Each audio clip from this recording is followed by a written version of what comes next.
ama gerçek şeyler var. Ocak ayını yorumlarken pembe tablo çizmedim, korkutmadım, umut satmadım.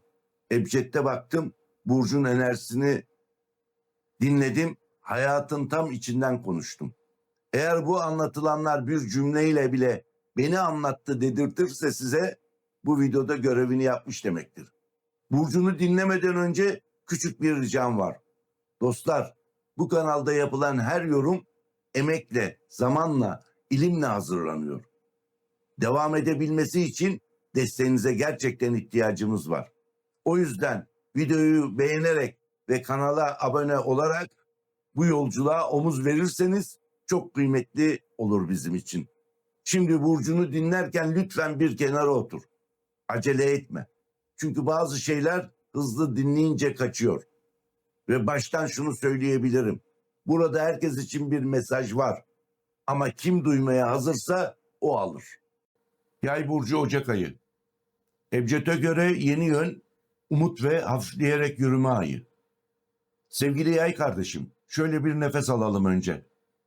Çünkü yay anlatırken hız olur. Ama bu kez fark var. Bu ay koşmadan ilerleme ayı. Sen genelde bir yol bulurum dersin. Düşsen de kalkarsın ama bu videoyu dinlerken yayların çoğu bir süredir taşıdığı yorgunluğu farkına varmış olacak. Ocak ayı tam oraya geliyor işte.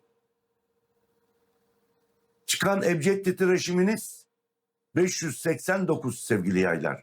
Onu sadeleştirdik, 4 sayısını elde ettik. Bu sayı yay için ne der?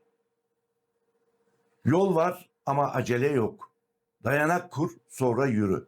Yani bu ay büyük sıçrama değil, sağlam zemin öncelik. Umudu yeniden kurmak için ayaklarına yere basıyorsun bu ay. Ocak ayında yayda şöyle bir cümle dönüyor. Ben aslında biliyorum ama karar vermem gerekiyor. İki duygu bir arada. Gitmek isteği, tutunma ihtiyacı. İşte bu ayın farkı şu. Gitmek de kalmak da bilinçli, maskesiz, bahaneli değil.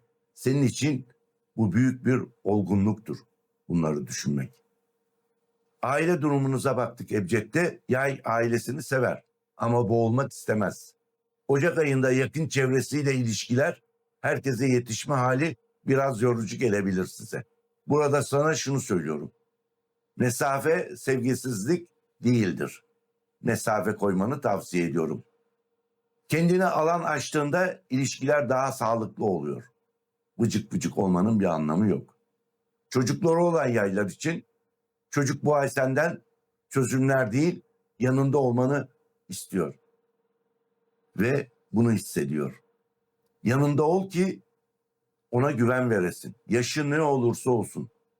İş, para, yeni yönlerle ilgili Ebced'e baktık. Yay için iş sadece geçim değil, anlam meselesidir.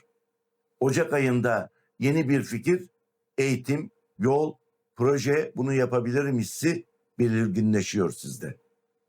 Ama hemen her şeyi bırakmak yok. Bu ay deneyerek ilerle. Küçük adımlar büyük yön değiştirir. Bakın bu çok güzel bir laf. Bunu değerlendirin sevgili kardeşlerim. Aşk, ondan vazgeçmiyoruz. Ebced'de baktık. Özgürlük ve bağ. Yay kalbi sever ama boğulmak istemez. Bu ay ilişkilerde ana soru, ben bu ilişkilerde kendim olabiliyor muyum? Bekar yaylar için tanışma ihtimali var. Ama bu ay bağdan önce sohbet gelir.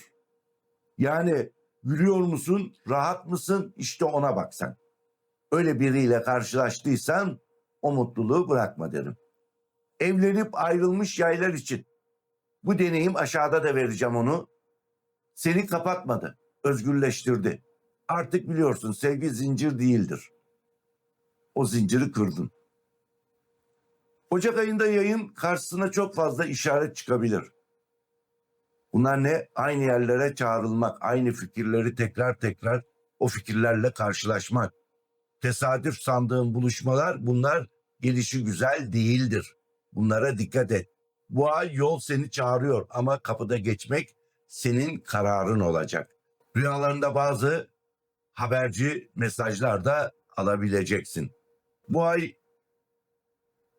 Kalça, bacaklar, dizler hassas olabilir sevgili kardeşlerim.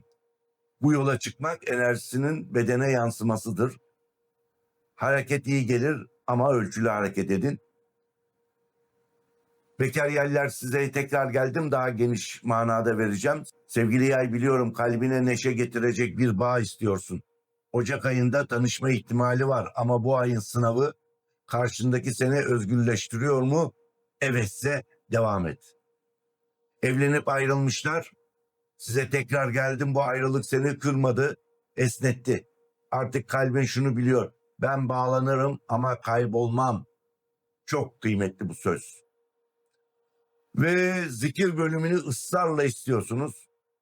Ve ben de ısrarla yazıyorum buraya. Bu sefer bölüm bölüm yaptım. Çalışanlar, yolunu netleştirmek isteyen yaylar için yaptım bunu. Ya Hadi Ya Fettah, sabah 21 defa yön ve kapı açılımı için bunu okuyun. İşverenler için hazırladım. Ya Mugaddim, Ya Hakim, günde 33 defa doğru zamanlama için. Ya Mugaddim, genel tüm yaylar için hazırladığım var. Ya Nur, Ya Basir, akşamları 11 veya 21 defa netlik ve iç görüş için hazırladım. Bunlar Allah'ın isimleri ve bunları ister inanırsınız ister inanmazsınız, inananlarımız çok. Bunlar biliyorsunuz Allah'ın hep böyle isimlerinin bir özelliği vardır. O özelliğe göre çıkartıyorum Ebced'de sizlere bunu ve çok da memnunlar çoğu kişi sevgili dostlarım. Bunları aksatmadan tavsiye ediyorum. Ay içinde muhakkak her gün bunu zikredin bunları. Sevgili yay kardeşim, Ocak ayı senden koşmanı istemiyor. Sadece şunu fısıldıyor: doğru yön en hızlı yol değildir. Ama seni yormaz. Bu ayın dua cümlesi: Rabbim beni ferahlatan yola yönlendir. Ve inanın Ocak ayı sana umutla karışık bir dinginlik getiriyor. Sevgili dostlar, buraya kadar dinlediysen şunu rahatlıkla söyleyebilirim: bu video sana dokundu. Eğer anlatılanların içinde kendinden bir parça bulduysan bunu yalnız yaşamak zorunda değilsin. Alt tarafa burcunu ya da aklında kalan cümleyi yaz. Çünkü bazen bir yorum başka birinin kalbine iyi geliyor. Beğeni bırakmak, abone olmak, bunlar bana değil, bu kanalın yoluna destek oluyor. Çünkü biz burada hızla tüketilen videolar değil, insanın içine oturan yorumlar yapıyoruz. Yolumuza birlikte devam etmek istersen Orhanca Bilgilenme ailesine her zaman beklerim.